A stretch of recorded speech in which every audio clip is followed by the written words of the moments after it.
So if you're live on Twitch with us, you just got inside information that the others will not get. Completely irrelevant secret info. Some tea. Hey, get in here. Dallas is about to start.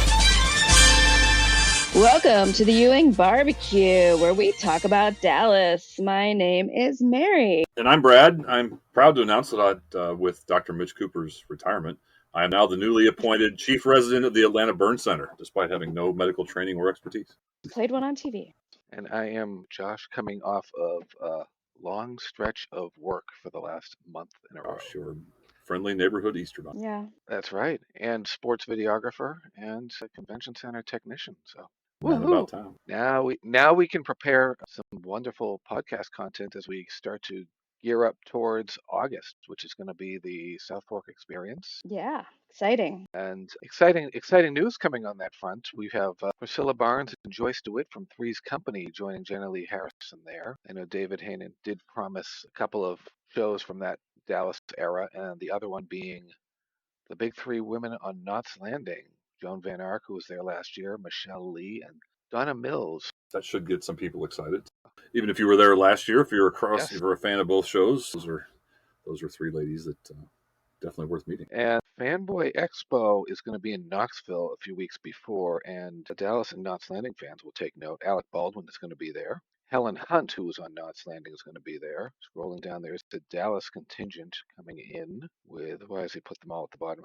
Patrick, Linda, Charlene, Steve, Josh Henderson, Barry Corbin, Cherie J. Wilson, Jenny Lee Harrison, and Kate Mulgrew is going to be there. So if you're in that area, July 11th weekend, pop down and All the people that live in the Southeast who are like, hey, why don't you ever come to there? They are. They're Right. coming to you. Right. And there they are. And if you can't make it to Southfork area, I say Southfork area because it's at the hotel, as we know, it'd be a good opportunity to see some of the cast. Awesome.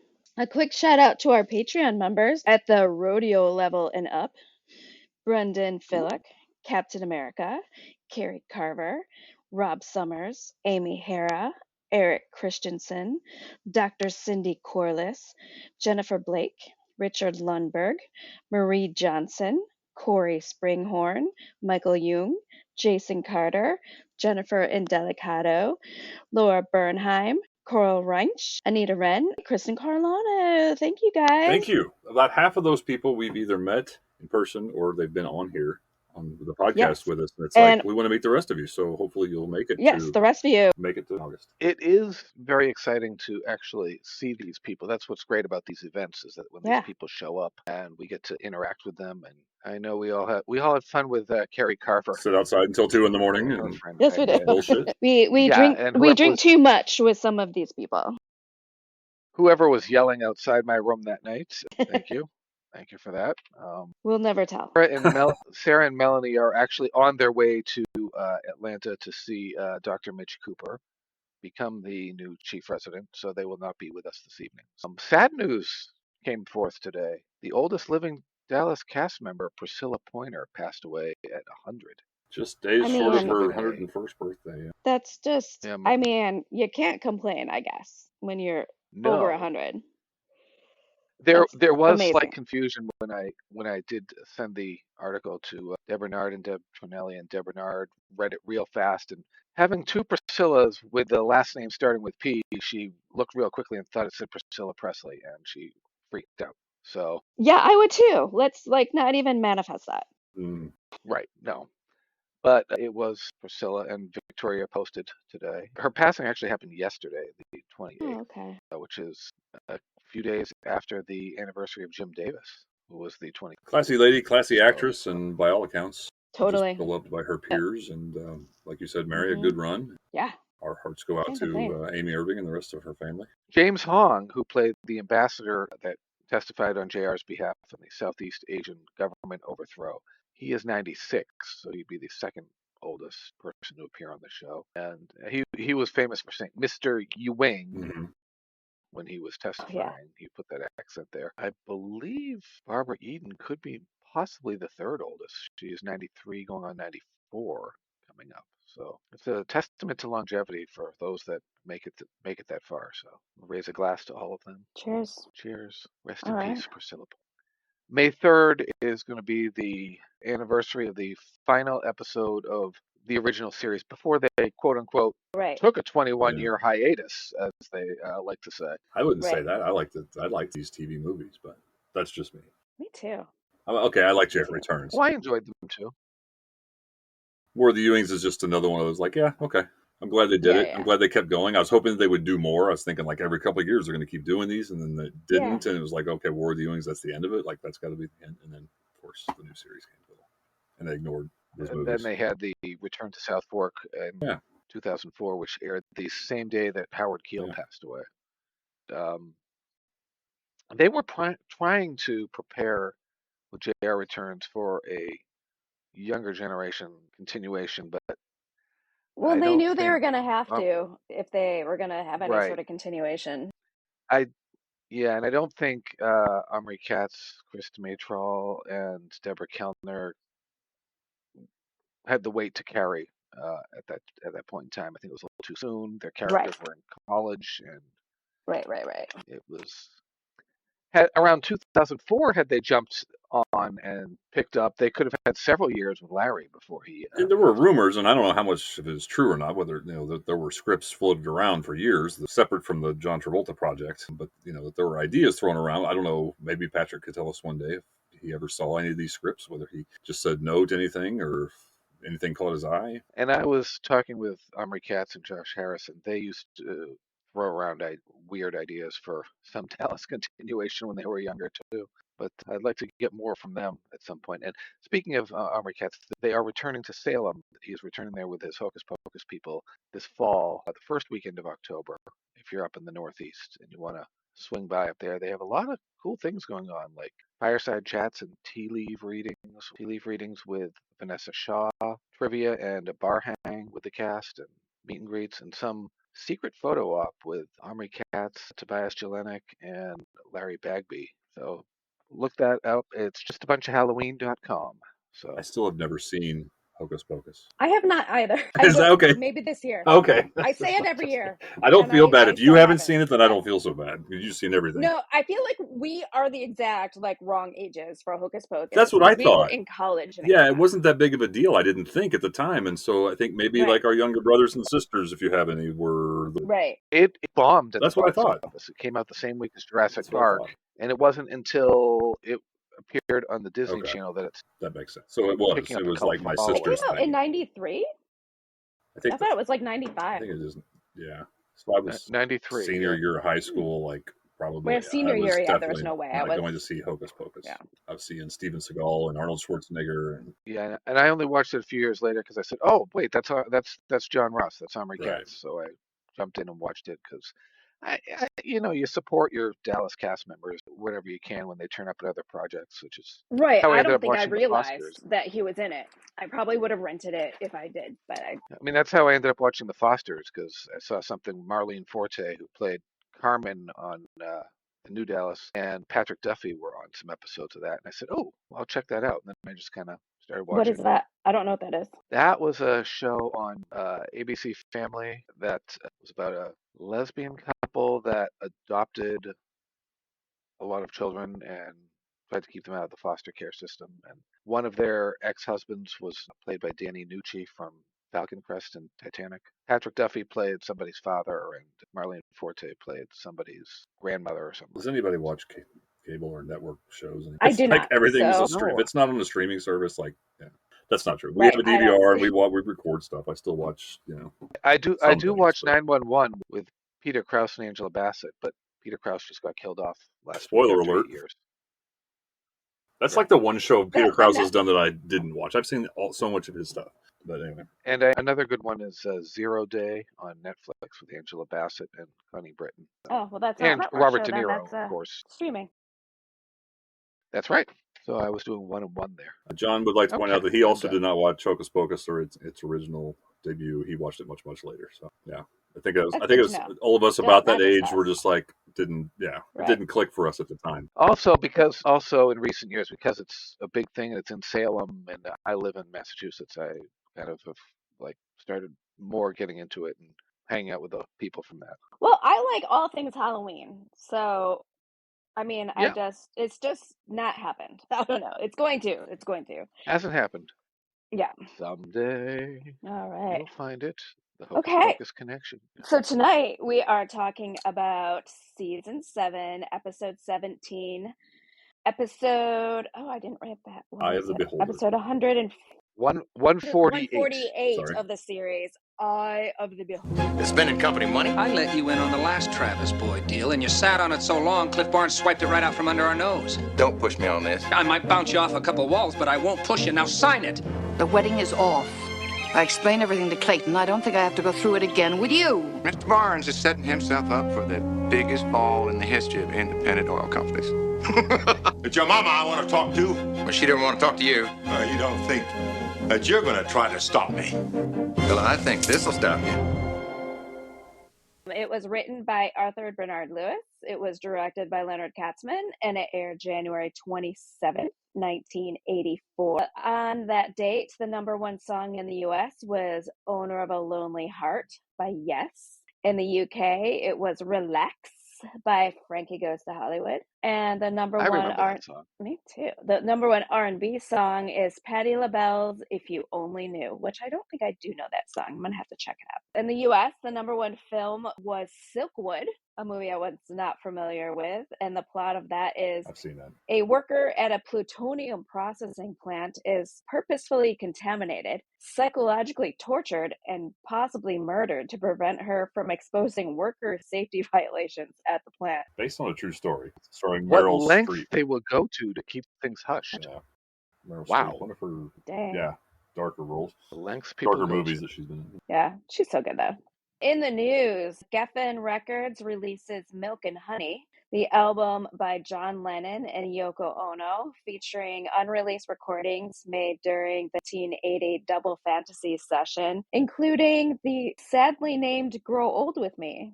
Unfortunately, he would not, sadly. Right. And also Michael Jackson is burned during filming a commercial for Pepsi. Was that today? So Richard Pryor burned for Coke and Michael Jackson burned for Pepsi. I do remember when that happened. I do remember too. It's like, oh my God, Michael Jackson burned? Oh my, is he dead? Born on this day, Davida Sherwood, an American actress from Young and the Restless. She's played Lily from 2006 till now. She was born in Mount Vernon, New York.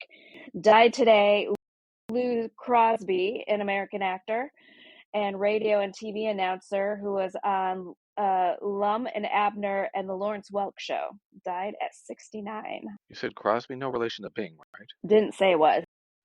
In Dallas, this episode came in at number 2, and we are introduced to Dr. Jerry Kenderson, played by Barry Jenner, who also played Jeff Cunningham, Donna Mills' ex-husband on Knots Landing, who was father to Tanya Crow and Brian Austin Green, and whoever else played Brian Cunningham. He also appeared as Lieutenant Murtaugh on Family Matters, TGI Friday there. The winter of 1978, when the Dallas pilot was filmed, was unusually cold and snowy for Texas, so Patrick Duffy's quip in this episode about the weather is quite accurate. We remember the cold convertible riding down the road and that opening. Your family's going to throw me off this ranch. Pam made a little joke about the man from Atlantis, which was a show that Patrick Duffy Oddly was on placed before. comment in an odd scene, but yeah. Totally, yeah. Yes. Yeah, I was expecting it to be in the scene where they were having lunch. Where Patrick Duffy was in the scene, yeah. Rather than later. Right. Instead of probably just on the side on the set, you know. And years later, Patrick's son, Pedrick, would play Mark Harris, which is the name of the title character in The Man from Atlantis, when they were filming there during the last season. This is one of several episodes which you kind of think Bobby and Pam are getting along again, and they're headed towards reconciliation, and then Bobby goes, "Oh, I wasn't home the last couple of nights," and Pam just goes, "Gulp." Oh, Pam. Reality, cold water thrown on her face. People wanted them back together, but there was always a lingering spark of attraction. Wasn't meant to be at this time. And a little bit of trivia. The title of this episode is taken from the title of an 1823 novel, Molly Bawn by Margaret Wolfe Hungerford, which is Beauty is in the Eye of the Beholder. That's a name. What's that last name again? Margaret Wolfe. Margaret.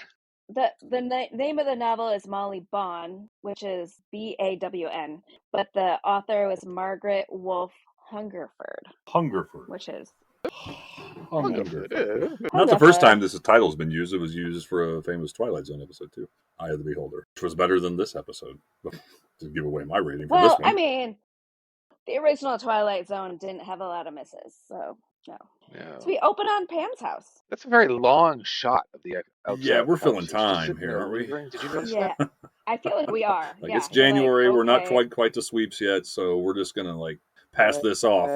Let's do a slow zoom in on the front door. Like, were we supposed to have like more music, more of a swell or something? I don't know. Christopher comes in and starts pounding on his mom. Wake up! The wonderful award-winning acting of Eric Farlow in this scene. 100%. He's mommy. And then she's talking to him about calling Mark, and all of a sudden he just doesn't care. We're gonna call Mark in Houston, and he's like, I don't think. He's like, let's go turn our car. Very enthusiastic about that. Yeah. And he's sitting there. Okay, I've said my lines. Can I go off set and have my treats? Right, I did my part. I hit the lady. Okay. I'm done now, right? How far are we from Josh Harris coming on?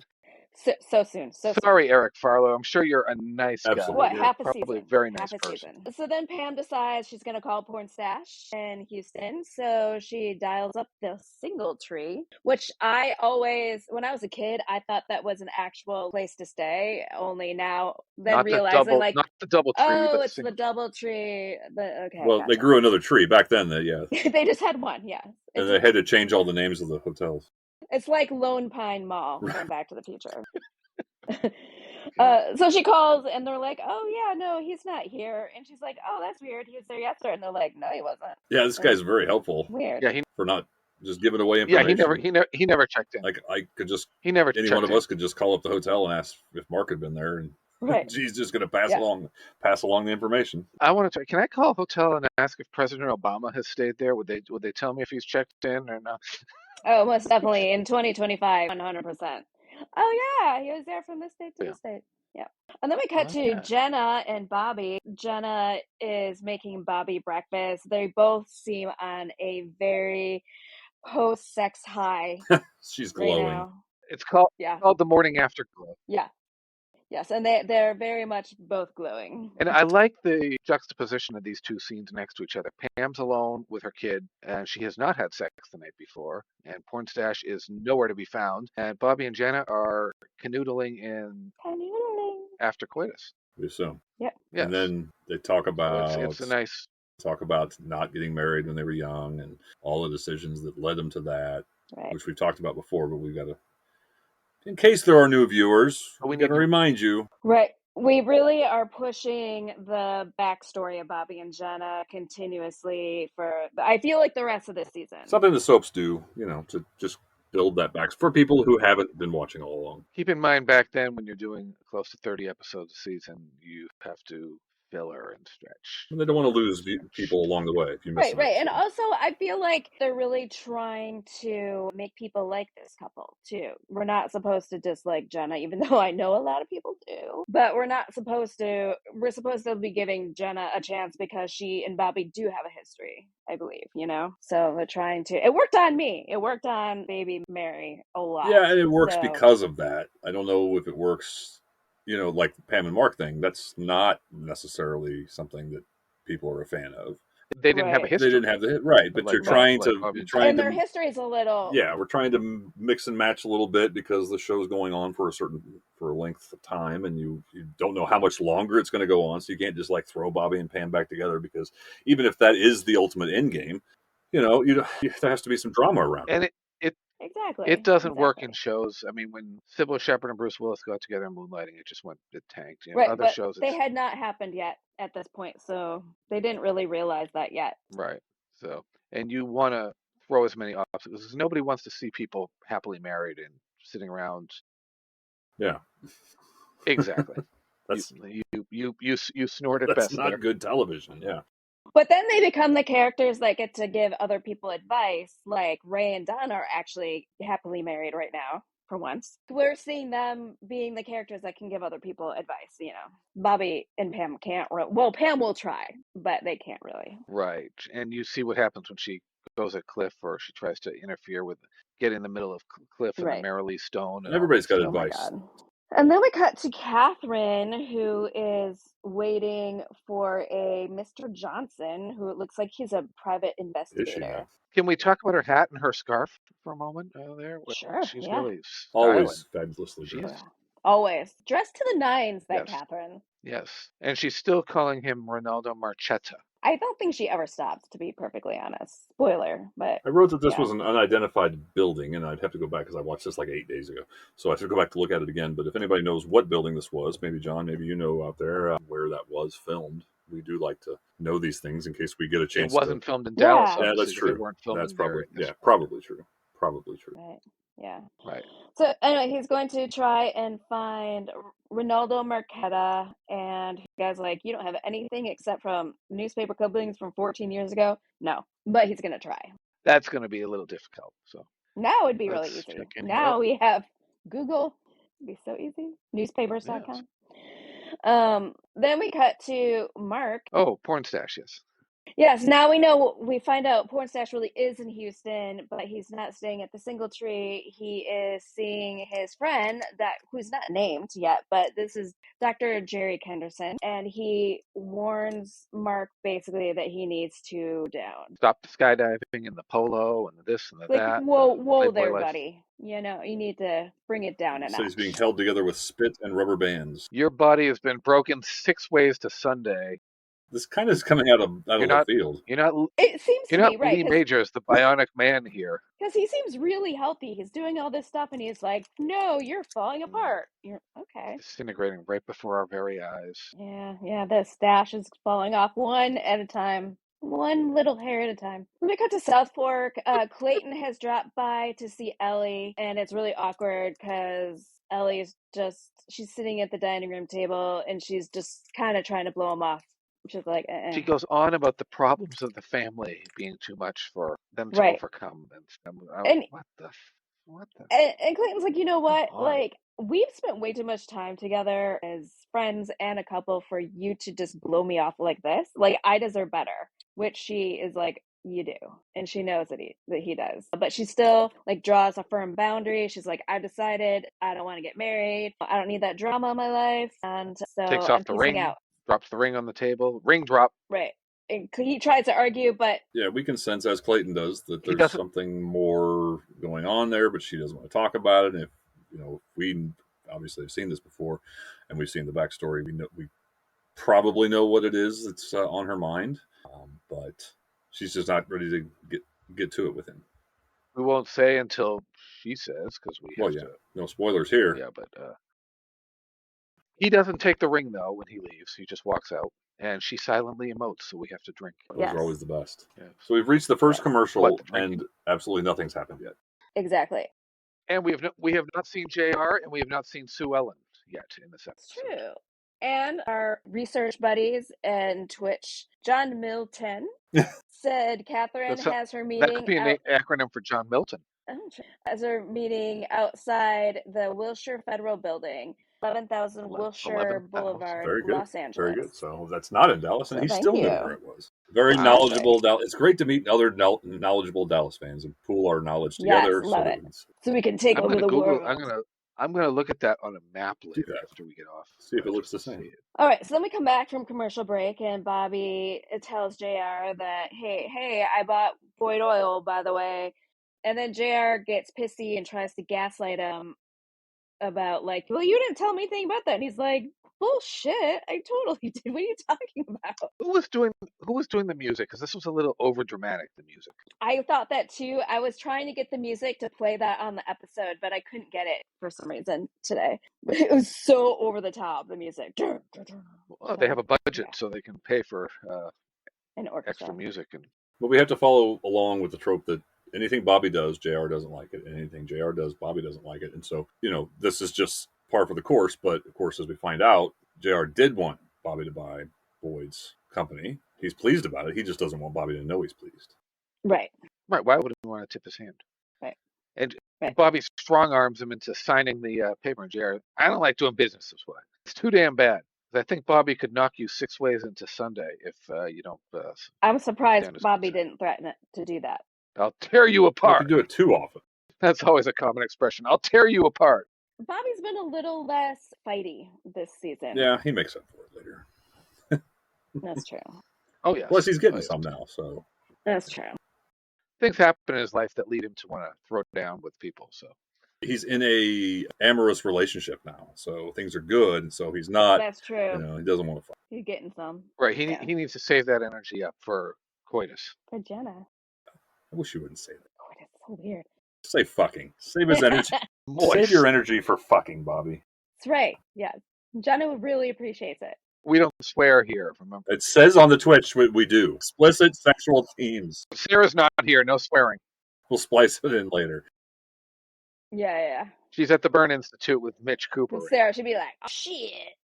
So anyway, JR's pissed at Cliff. He called Sly in to get the update about how it went with Cliff, and she's like, he wasn't really that interested. He was more interested in the whole Edgar Randolph thing, and he's like, okay, cool. Exactly what I want. Yeah, things are.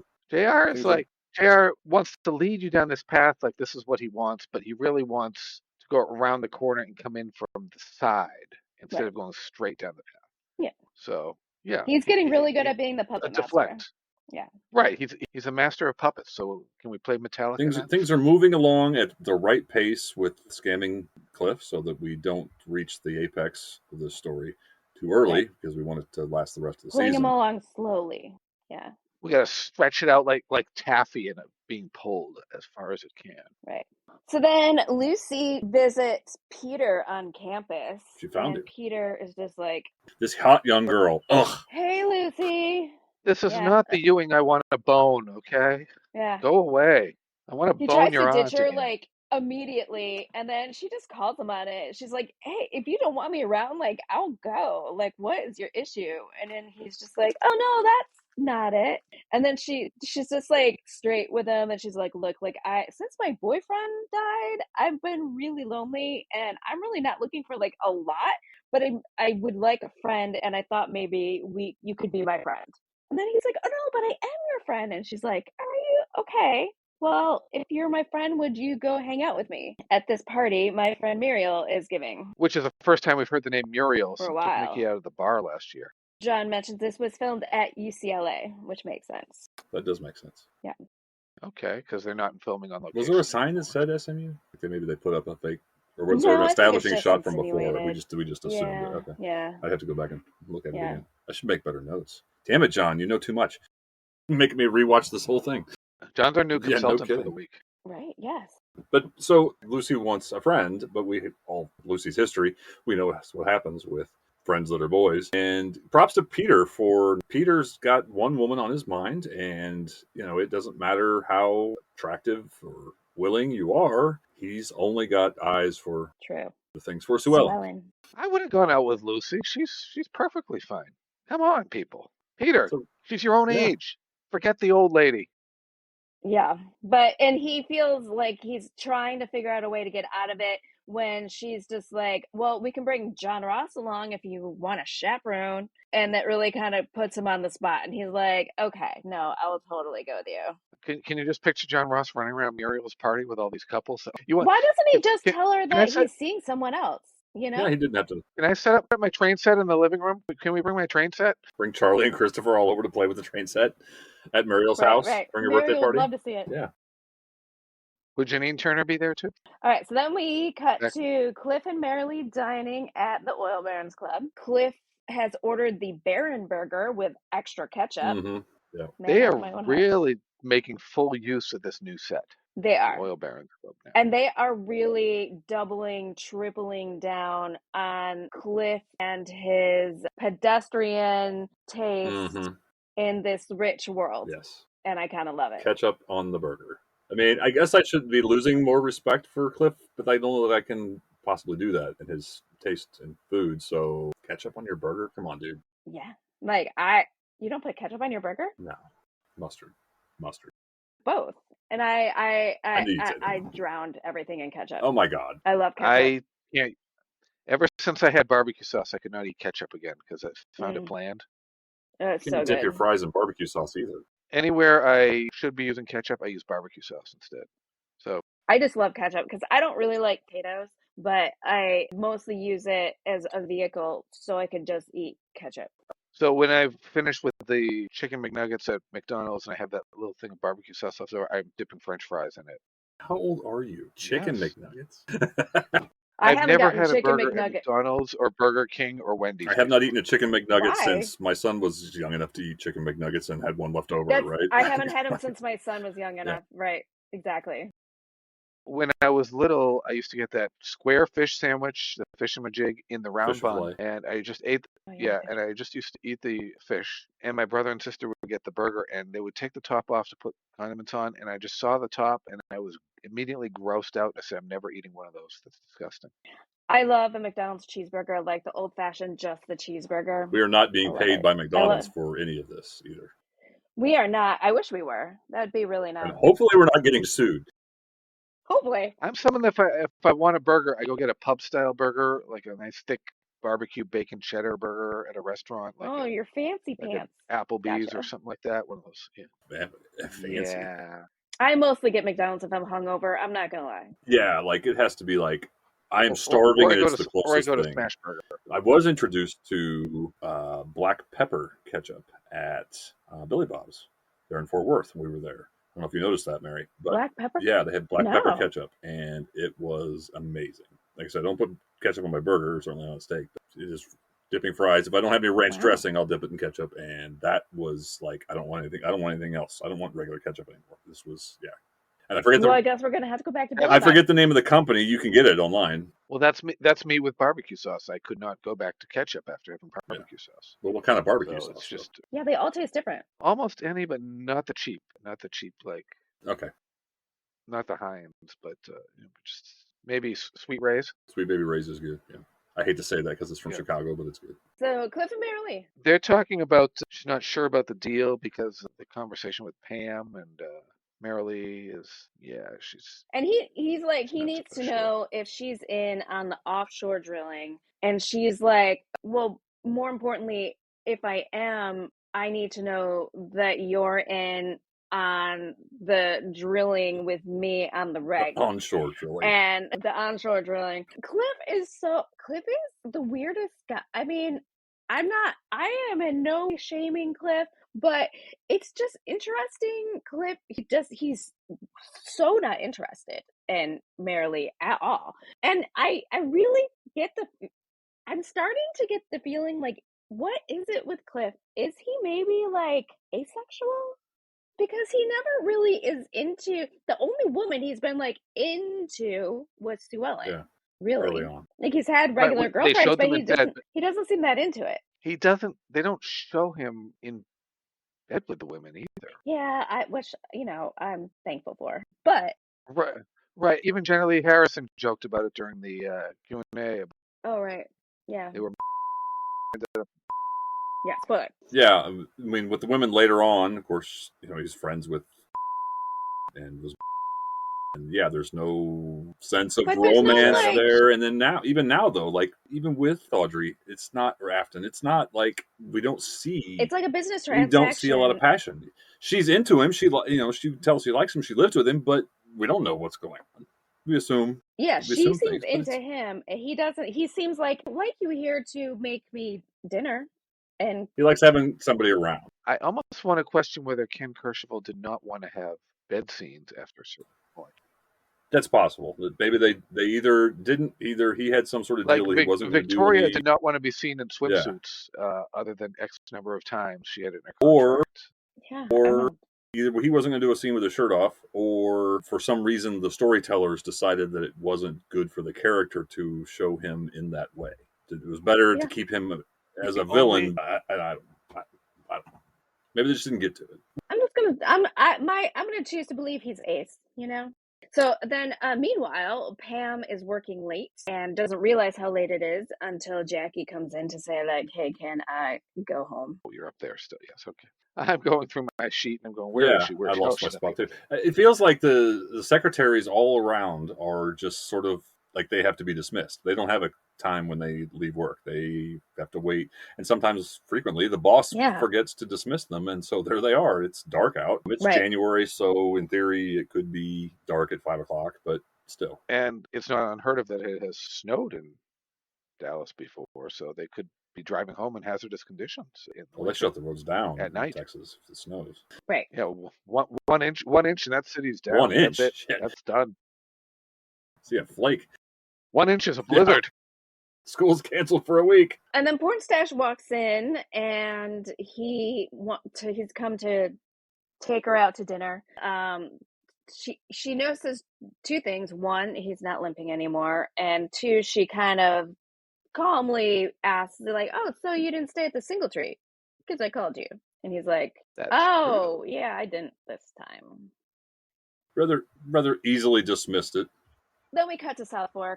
JR is having a little late night sandwich, a little treat, snacky snack. Sandwich in a magazine.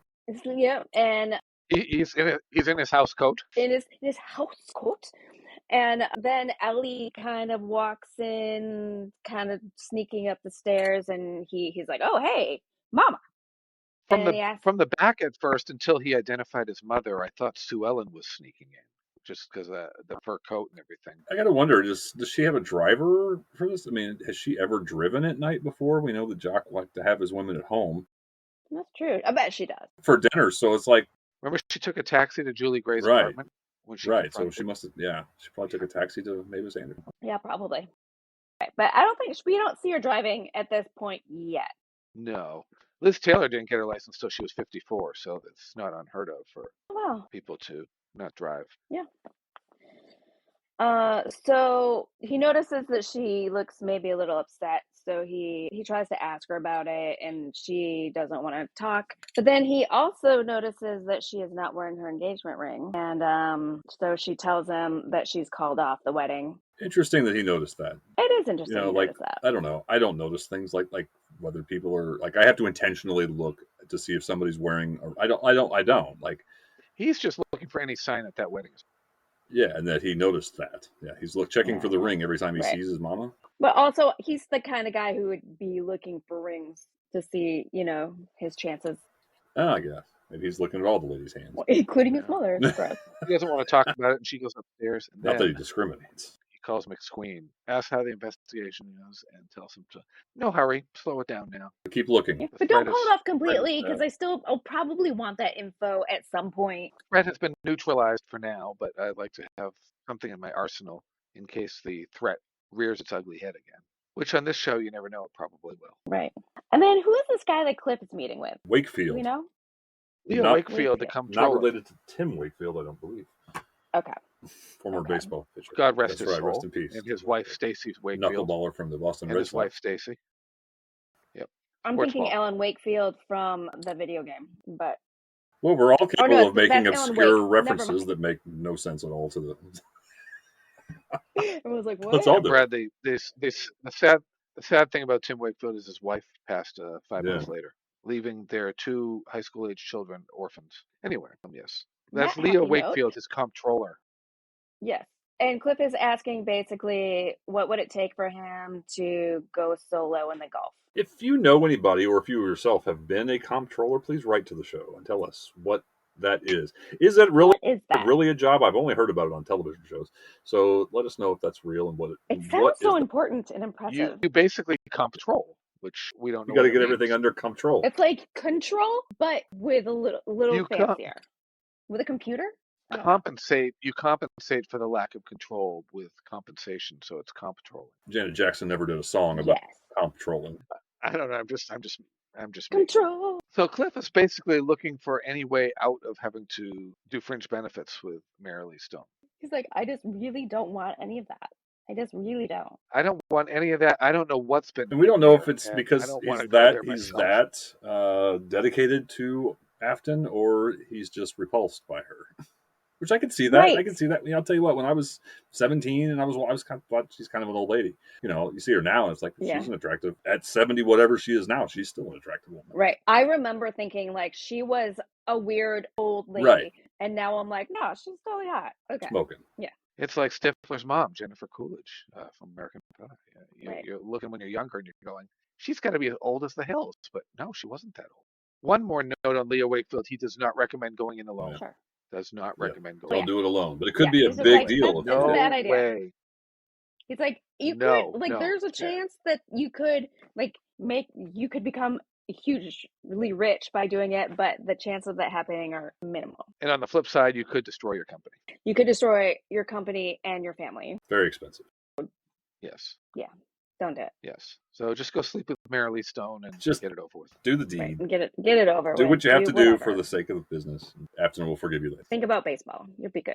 Dora May answers the phone. I love when they give her something good to do. And it is Pornstache calling Pam to tell her that he has to stand her up because he's stuck in a meeting. He doesn't look stuck in a meeting. But That's not a problem because someone else is coming into the restaurant with Bobby and Travis are going to tear it up until Bobby sees his ex-wife. That's right. Right. And then Travis makes a big deal because Bobby's kind of like, Just the way you said that. Travis, he makes a whole big deal like, oh, well, let's go say hi to Pam. Like, you don't mind, do you? Yeah. And then they go over there. And as soon as she's like, oh, hey, how are you doing, Travis? Why don't you guys join me? Travis pieces out. He's like, Right. oh, I got to go. Right. Like, what a friend. You two eat together and celebrate and send me the bill, okay? Bobby should have pieced out.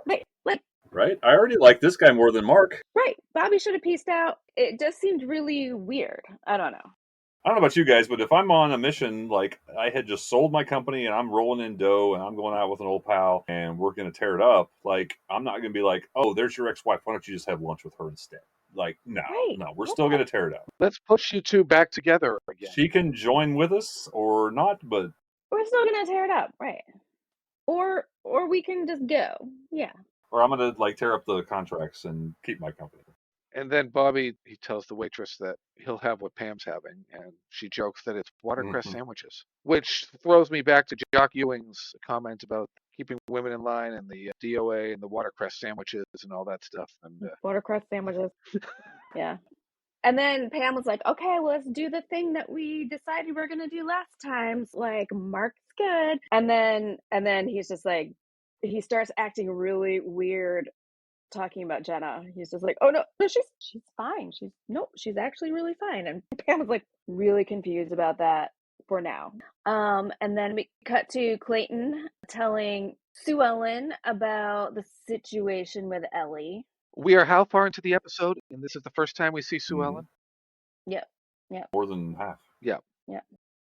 And as all of the ladies in this episode, as soon as you talk to one of the ladies, they're like, they figure out what's going on pretty quickly. And they're like, you need to just talk to her again. You need to talk to her again. She stopped short of, spilling the beans on it. I was expecting that. I'm like, she's going to tell him exactly what's going on, but she's did a mature thing for which is rare on this show, that somebody does something mature, adult, and she knew it was not her place to divulge that information. Right. Whatever that information may be, because we don't. We do what we don't. Did we make note of this actress who walked on as the waitress? And I'm convinced this is one of those win a walk-on speaking role in Dallas contests. Because she's awful. She is awful. She walks on, she says something, and then kind of like looks at camera and then walks off really quickly. And she's not listed in the credits at all. And she should be because she has a speaking role. It reminds me a little bit of you talk about walk-on contests where there was a scene where one of Cliff's women dumped desserts on him in the next season or two. And the women in the background won a contest to be extras, so they got placed there, and you could tell they were kind of looking at the camera.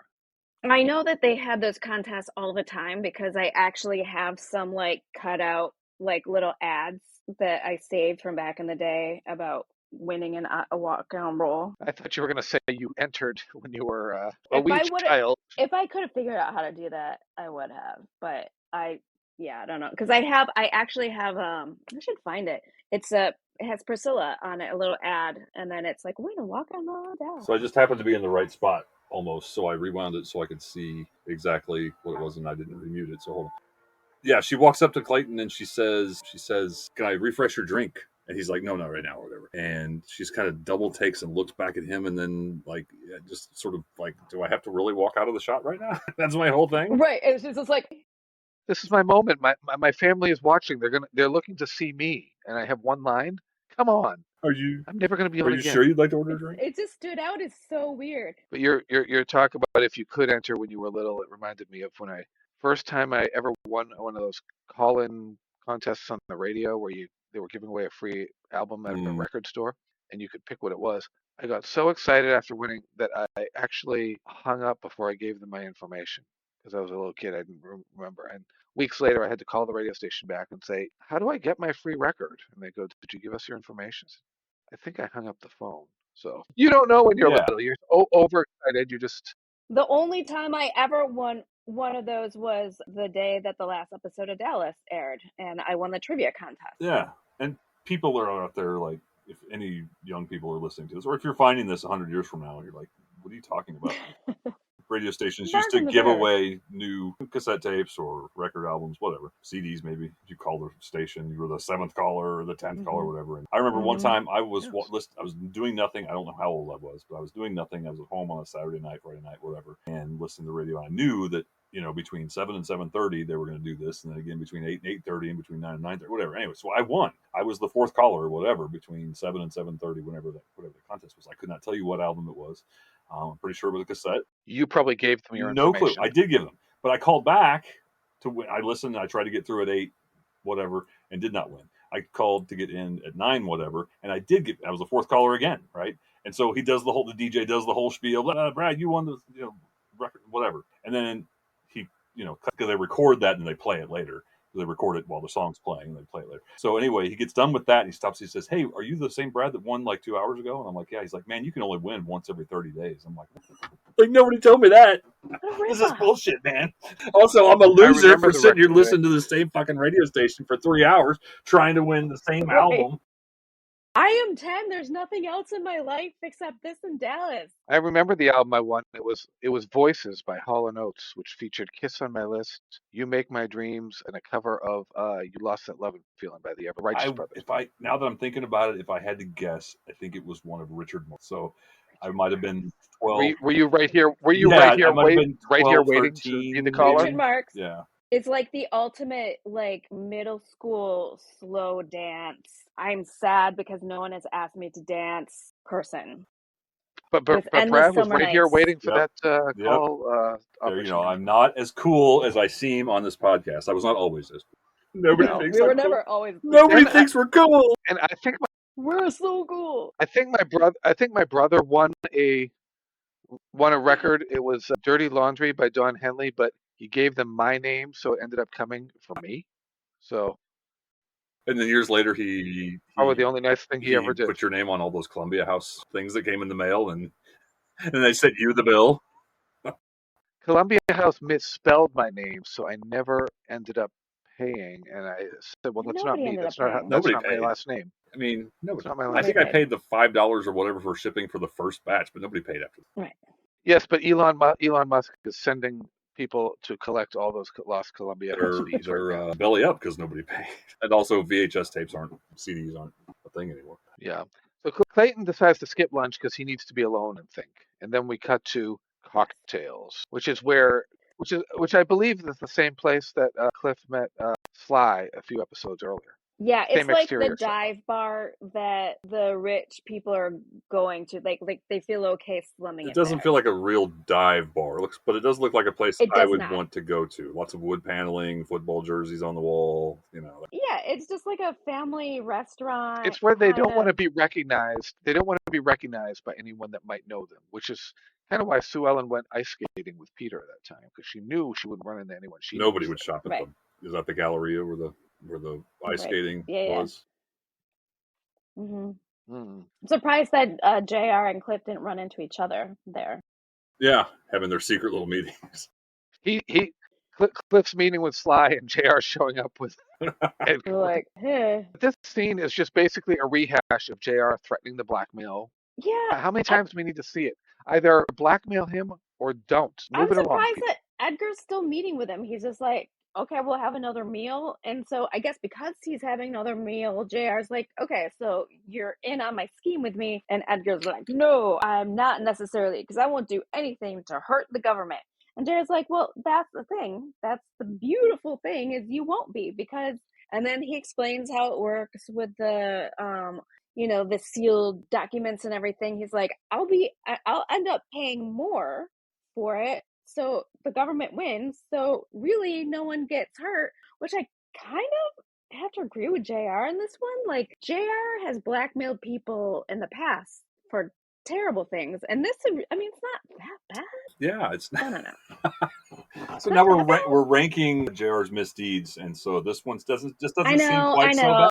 This blackmail and isn't I as feel bad. terrible. This blackmail is not so bad. No, This isn't gonna ruin anybody's life. This just means you're coming around to the Oh, greatness of okay. JR and why we love him so much. I have intel. I aspire to be more like intel him. from Twitch. John says the exterior shot of Cocktails was 5556 Santa Monica Boulevard in Los Angeles. So next time we're in Santa Monica, let's go there and have cocktails. If it's still in Santa Monica. 55, 56.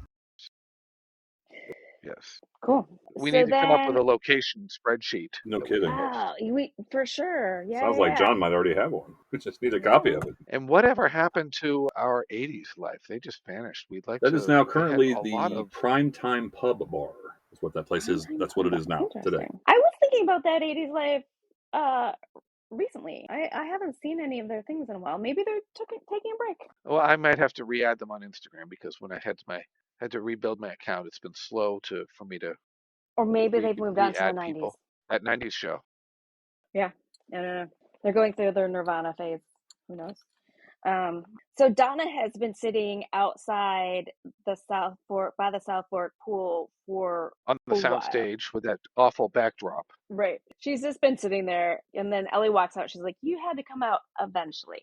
And Ellie's like, "God damn it." She gets really testy. I don't want to talk about it. Ellie is snappy. She's like a snapping turtle in this scene. She is. She's snappy. And Donna's just kind of like, "Yeah, I really want to talk to you." And Ellie tells her it's none of her beeswax. But Donna will do no such thing as butt out. She's like, "We are friends, and this whole thing is not good. So we're gonna figure it out." She's gonna pull the lid off the can of worms here and get it out. She's gonna air it out there. If for no other reason to move this story along.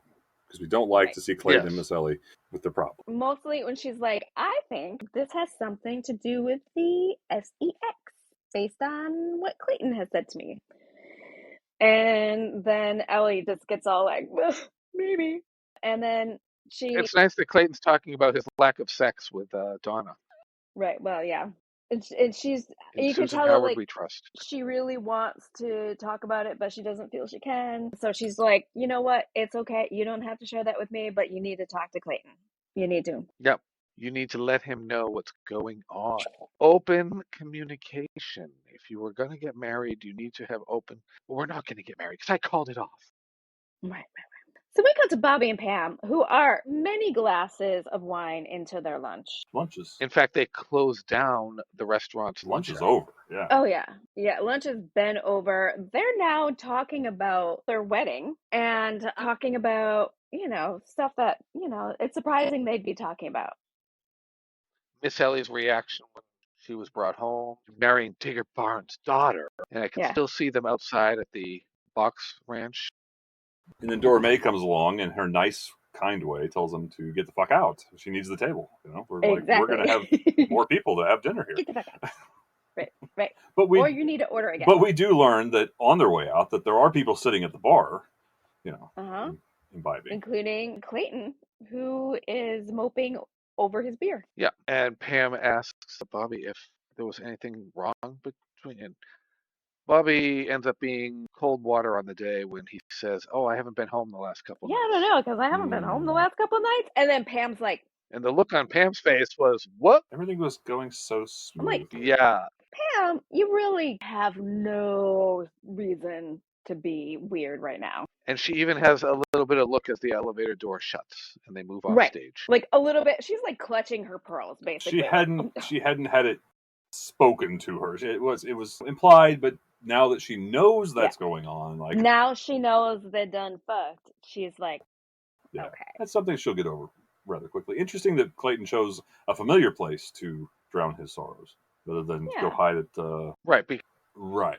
Well, and they need to remind you that this is going on so that we know why. And And we're not filming on location anymore, so we can't go to any local Dallas And that's kind of hotspots. like his watering. Yeah. Everybody's new watering. Yeah, it's hole. not interesting to have to just show him by himself. We had to have him interact with some other character leading up to And it. they ask us to just completely forget about the Cattlemen's Club, completely, where Jock told Bobby real power isn't something you get, it's something you Yeah. take, and all those wonderful scenes. Because this And is, it's just, I feel like it's just like a little fancier, and I feel there's more interaction with women. I feel like at the Oil Barons Club than there was at the And it's Cattlemen's better Club. lit. Yeah. what about that red jacket that the waiter is wearing in the restaurant? That's very fancy. Yeah, I didn't notice that. Yeah. Plus, they have a better view because they're higher up in a building, looking out, Right. than at the Cattlemen's Club, which was ground level. Right. No, the Oil Barons Club like lives in my mind, is just like the ultimate place to go. So, which I've mentioned. You see the three little tower points on the building, and you go, "Oh, Oil Barons Club." Yeah, I'm like, I want to go to there. Yeah. Oil Barons Club, woohoo! So Southfork night, Peter arrives for his date with Lucy, and he has not been able to pre-warn Sue Ellen. So he walks in, and Sue Ellen like loses her shit. What are you doing here? What are you doing here? We only meet at the bang pad. I came to screw you right here in the middle of the Southfork living room. Right. Yeah, we only meet at the bang pad. We're gonna bang on the rug right here. Settle down. I'm not here for you. I got roped into a date with Lucy. I couldn't get out of it. I tried to warn you, but You're not going to Pound I Town. hope it doesn't bother you. And then she's just like, oh, it doesn't bother me at all. And then he's like, oh, it doesn't bother you? And she's like, oh, no. But then it becomes very apparent quickly that it does bother her. Then JR happens to come in, and Peter says, "Oh, I'm here for Lucy." And JR goes, "Yeah, you might want a drink if you're going out with her." JR does. And I'm sure some of this has got to be Larry ad-libbing. Yeah, he's got jokes Yeah. about being young, like Peter and Lucy and kids in general, and Right. and then kids these days jumping into Yeah. bed, and you're like, what are you talking about, JR? he Okay. chides Sue Ellen afterwards about Peter's infatuation with her. Someone on Twitch, is that Carrie That's Carver? Carrie, Is that yes. CC1278? She says, "I love the JR and Sue Ellen banter in this season. It's lighter, playful, dabbing back and forth than it is in previous seasons when they were on the outs." I think there was more vitriol and piss and vinegar in there.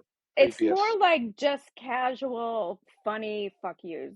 Yeah, back because and forth. she's resigned Right, herself to being in this situation, and this is her coping mechanism. Whereas her past coping mechanism was to leave or fuck around or whatever. But now And she's drink. fucking around and not drinking and And it's almost like a lot of those scenes before, Lucy would have those one-liners, and now JR and Sue Ellen are having them at each other, and because they've been taken away from.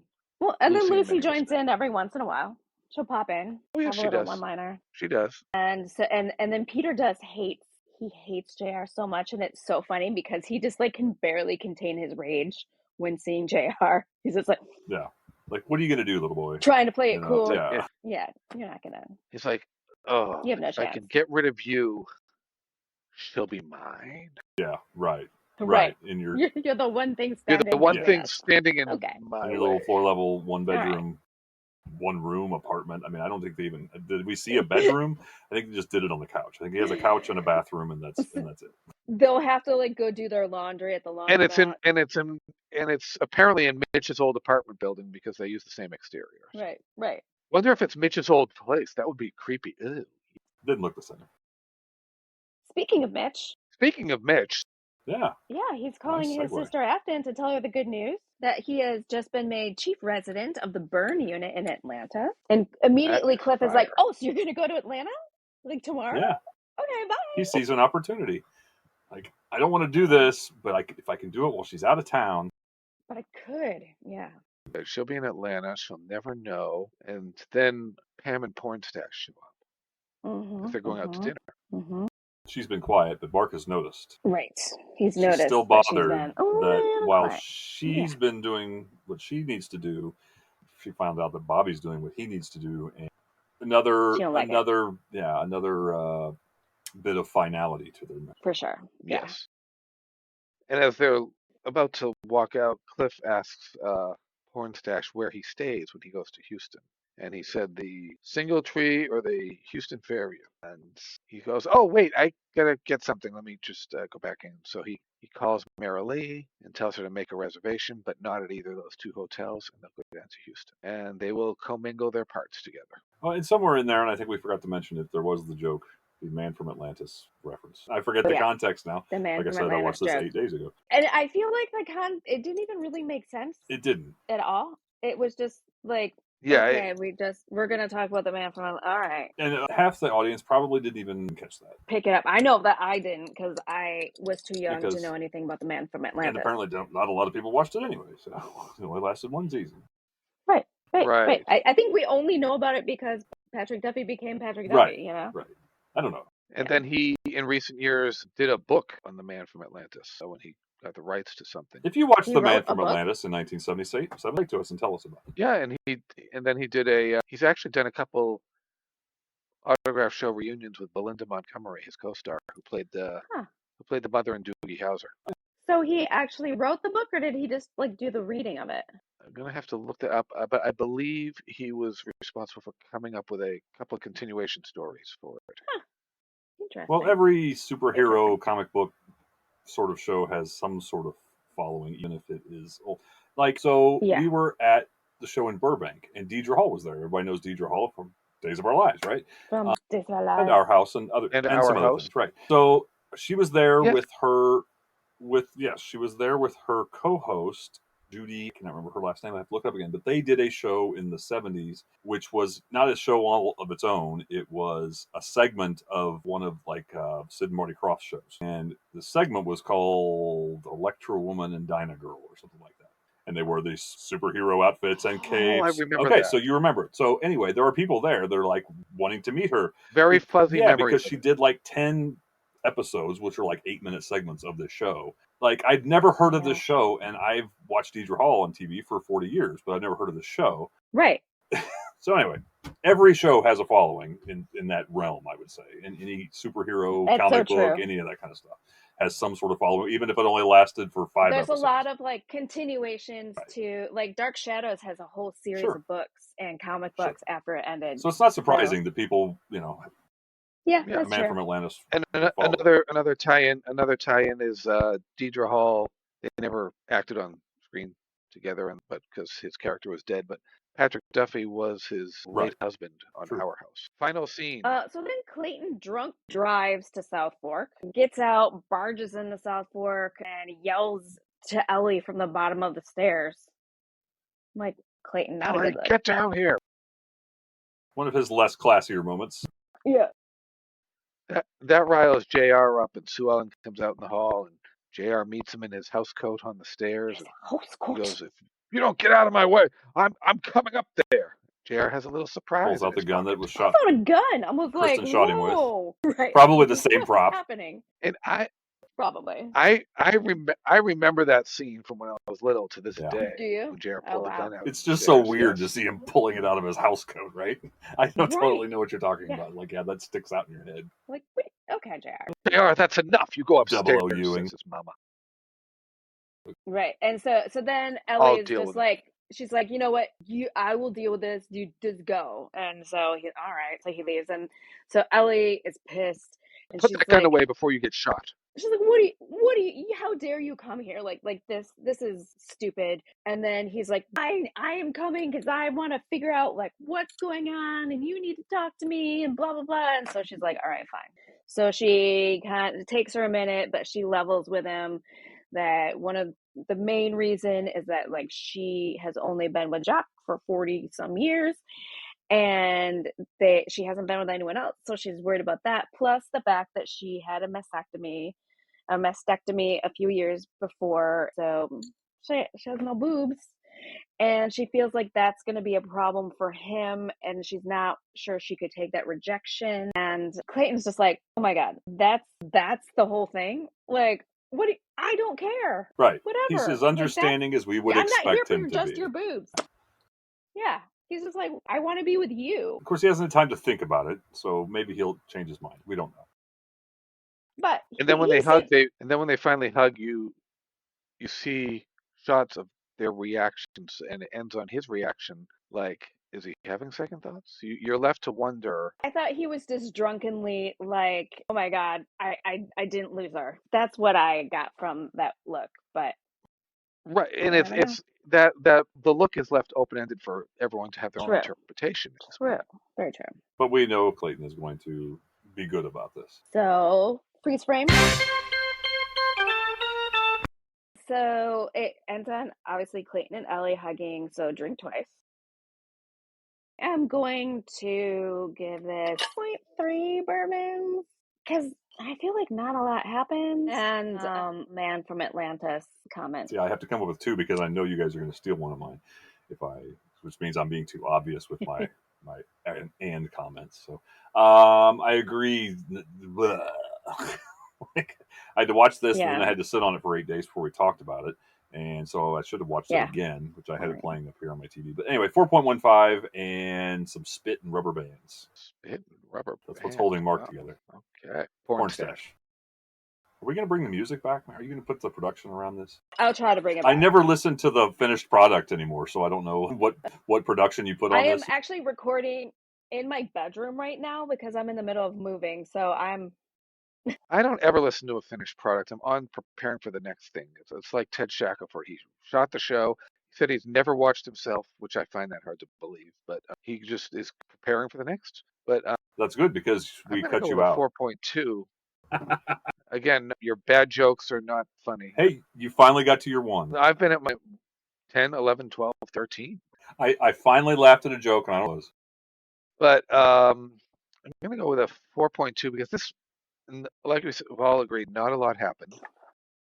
It was just kind of like checking in on treading friends water this week and just what's going on in their day-to-day lives. It's just kind of like reminding you Nothing what was interesting. happening. Yeah, I'm just trying to chug along and fill the episode order for the season and spread things out. And burger with ketchup that Cliff got at the Oil Barons Club. All the ketchup. Extra. Yes. I would like to just, on a quick note, I forgot to mention earlier, Charlene Tilton's movie Final Recovery is coming out May 2nd. She's been promoting that, and I'm gonna post some things in that. The cast includes her daughter Cherish Lee, who's in it, and I think she did Cherish Lee did the music too as well, I believe. It's available on Tubi, I believe. May 2nd. It's their first time collaborating on screen. Cool. I just wanted to also mention that I was gonna start. I thought maybe people would be interested in the IMDb rating for these episodes, which I didn't think of till now. It's season 7. But the IMDb rating for this episode is 7.16 out of 10. What is it? And that is by the 7.6. Again, that does not translate to our 7.6? bourbon scale, so we have to do some math. Yeah, 7.6.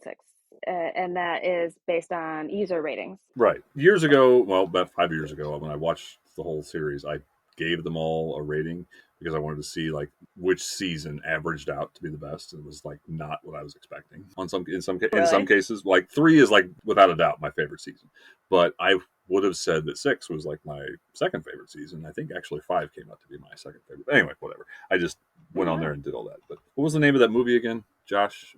Charlene's new movie. I'm gonna look real fast. Was it Final Recovery? Yes, Final Recovery, and I think that's May 2nd on Tubi, if I'm not mistaken. I have to look up her Facebook post again about it. But I think we should all try to watch it this weekend, and then we could talk. Yeah, then we could talk about it. Yes. Briefly, we don't have to do like the whole scene, every scene of the movie, like we do the show. Yeah. Right. When we do have them on, Charlene and Lee in June, we can obviously ask Charlene some questions about the movie and that process. Yeah. It's been a while coming because I thought that was supposed to be out last fall because she had something else going on. No, that was the God movie. Christmas movie? She had a couple of movies in production. No, she had God's Not Dead, I believe. Yes, with Ray Wise. Right. Right. And it was nice meeting Ray Wise at TerrorCon in September and actually introducing him to Kathy Podwell as they rode the shuttle together to the airport. So I was able to. They finally connected and talked about their mutual experiences on Dallas, and I snapped photos of them many together, years apart. So that way, yes, it's nice getting pictures of Dallas cast members that were not on the show together and having them together in photos. Right. Yeah. So yeah. Okay. All right. Next week is 12 Mile Limit, episode 149. episode 18 of season 7. Exciting. Thank you everybody for joining us on this episode and on Twitch. That is super rad. And we'll see you then. Bye. Good night. Take care. Y'all come back now here. The Ewing Barbecue Podcast is a Stitches creative production. Produced, edited, and graphic designed by Mary Louise Hutter. That's me. Social media by Josh Eilberg and Brad Mulholland. Our Southfork expert and behind-the-scenes helper is Jana Tim. Please check out our website, ewingbbq.com, for all things Dallas and Ewing barbecue related. Copyright 2025. Sit, Bella Lugosi, sit. Good dog. Next on Dallas.